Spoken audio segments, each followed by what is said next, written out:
सुनिए शिक्षक महोदय लोग, 15 से 25 हजार तक हमने आपको लाया है। हमें आपकी चिंता है। सर्टिफिकेट दिखाओ नौकरी पाओ वाले लोगों को भी हमने नौकरी में बनाए रखा, ऐसा नीतीश बाबू कहते हैं।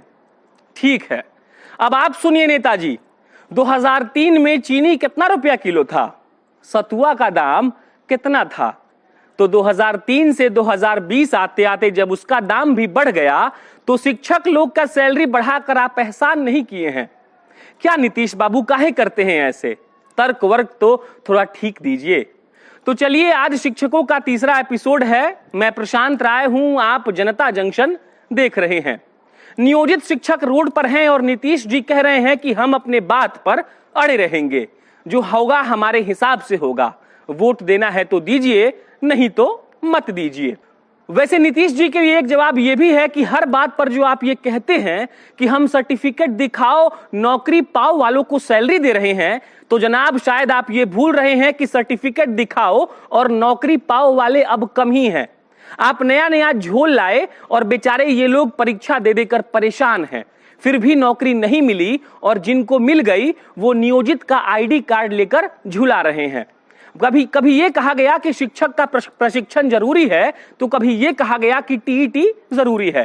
कभी ये कहा गया कि शिक्षक के प्रशिक्षण के अलावा टीईटी साथ में चाहिए। उसके बाद बीएड वाला फॉर्मूला आया और वो तमाम तरह की बातें जो शिक्षक करता गया, लेकिन नियोजित का आई कार्ड उसके गले में हमेशा लटकता रहा।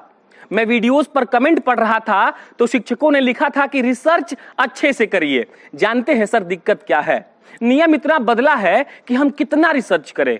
अब समझ में आ रहा है कि शिक्षक बनना भी आसान नहीं है बिहार में। खैर, जो पिछले एपिसोड में हमने दो चीजें छोड़ दी थी वो ये है कि ये नियोजित शिक्षक कोर्ट भी गए थे। अब आप ये जान लीजिए कि कोर्ट में क्या हुआ।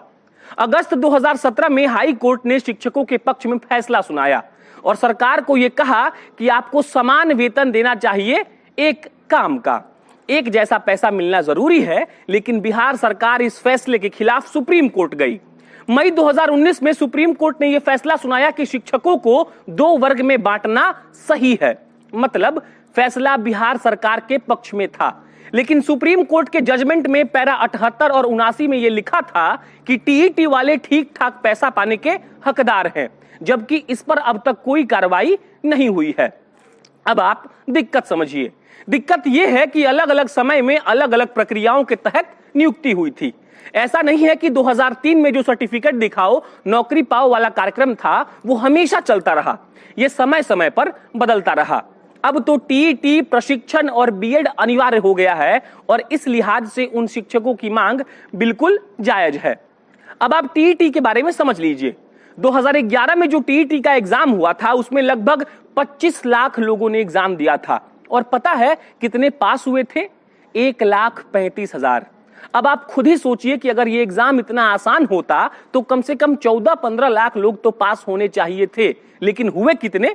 1,35,000। उसके बाद भी अगर मुख्यमंत्री साहब इन लोगों को नियोजित की श्रेणी में डाल रहे हैं तो गलत ही है। और इसके अलावा सुप्रीम कोर्ट ने भी कहा है कि इनके पे स्केल पर सरकार को ध्यान देना चाहिए, लेकिन वो भी नहीं हो रहा है। एक और बात यह है कि जिन जिन शिक्षकों को हम नियोजित कह रहे हैं, जो तकरीबन 4 लाख के करीब हैं, उनमें से बहुतों ने टीईटी किया है, शिक्षक का प्रशिक्षण भी लिया है और बीएड भी किया है। लेकिन अब जबकि उनको नियोजित शिक्षक कहा जाता है तो लोग इस कंफ्यूजन में रहते हैं कि ये सारे सर्टिफिकेट वाले ही हैं, जबकि सच कुछ और है। और नीतीश जी को जब भी कुछ कहना होता है तो वो शुरू करते हैं 1500 से और आते हैं 25,000 तक। एक आम इंसान को लगेगा कि 1500 से 25,000 सैलरी कर देना बड़ी बात है, लेकिन यह नहीं बताया जाता है कि जो समय समय पर नियुक्ति की प्रक्रिया में बदलाव किया गया उसके आधार पर यह बहुत छोटी बात है। अब थोड़ा गौर से टीईटी वालों का दुख समझिए। ये लोग बिना सेवा शर्त के काम कर रहे हैं, जबकि 2015 में एक कमेटी बनी थी। उस कमेटी ने अब तक अपना रिपोर्ट जमा नहीं किया है। एक शिक्षक से मैंने बात की तो उन्होंने कहा कि अन्य राज्य में टीईटी वालों को नियमित बना दिया गया है, लेकिन नीतीश बाबू हम पर ध्यान नहीं दे रहे हैं। मैंने कहा कि आपकी योग्यता है, तो उन साहब की बात मुझे बहुत अच्छी लगी। उन्होंने कहा कि अगर मुझ में योग्यता नहीं है या मेरे साथियों में, तो सर एक एग्जाम और ले लिया जाए, सारे नियोजितों का ठीक ठीक प्रश्न किया जाए, जो पास हो जाएगा उसको नियमित कर दीजिए, जो नहीं होगा उसको इसी पे स्केल पर रखिए। उन साहब ने यह भी कहा कि इससे दो चीजें होंगी, पहला कि जो पास हो जाएगा उसको अपनी योग्यता के अनुसार पैसे मिलेंगे, दूसरा जो पास नहीं होगा वो फिर मेहनत करेगा ताकि वो भी आगे बढ़ सके। कंपटीशन का माहौल रहेगा और ये सब तो पढ़ाई से डायरेक्टली प्रोपोर्शनल है। और अगर शिक्षक अच्छे होंगे तो पढ़ाई अच्छी होगी, और अगर पढ़ाई अच्छी होगी तो देश का भविष्य अच्छा होगा। साहब ने कहा कि अन्य राज्यों में जो टीईटी करके आया है वो नियमित हो चुका है, लेकिन हम लोग तो बिना सेवा शर्त के ही सेवा दे रहे हैं। कम से कम सेवा देने का शर्त तो होना ही चाहिए। नीतीश जी हर बात पर यह कह देना कि 1500 कब तक चलेगा। शिक्षक महोदय जी से बात हो रही थी, उन्होंने ये भी कहा कि जो लोग सर्टिफिकेट दिखाओ नौकरी वाले हैं उनमें से कईयों ने टीईटी पास कर लिया है, शिक्षक का प्रशिक्षण ले लिया है, लेकिन नीतीश जी सिर्फ 2003 का उदाहरण देकर लोगों को झांसे में रखना चाहते हैं और अपना वोट बैंक बनाना चाहते हैं। अब इन सर्टिफिकेट दिखाओ नौकरी पाओ वाले लोगों को एक बारे में एक बात जान लीजिए। जब इनकी नौकरी लगी उसके बाद बहुत हो हल्ला हुआ कि ये लोग योग्य नहीं है, फलाना है, ढिमकाना है। तो 2009 में इनकी एक दक्षता परीक्षा ली गई, उसमें कई लोग पास हुए, कई लोग फेल हुए, फिर दोबारा अटेम्प्ट भी दिया गया, लेकिन उन लोगों ने अपनी तरफ से यह साबित कर दिया कि वो लोग ठीक ठाक हैं। हालांकि मैं अब भी मानता हूं कि कुछ ऐसे शिक्षक हैं जो योग्य नहीं है, लेकिन ये वो भारत है जहां का न्याय व्यवस्था ये कहता है कि भले 5 दोषी बच जाएं लेकिन एक निर्दोष को सजा नहीं होनी चाहिए। तो वही बात है, 4 लाख शिक्षकों के साथ गलत तो नहीं होना चाहिए ना जनाब, एक आध के चलते।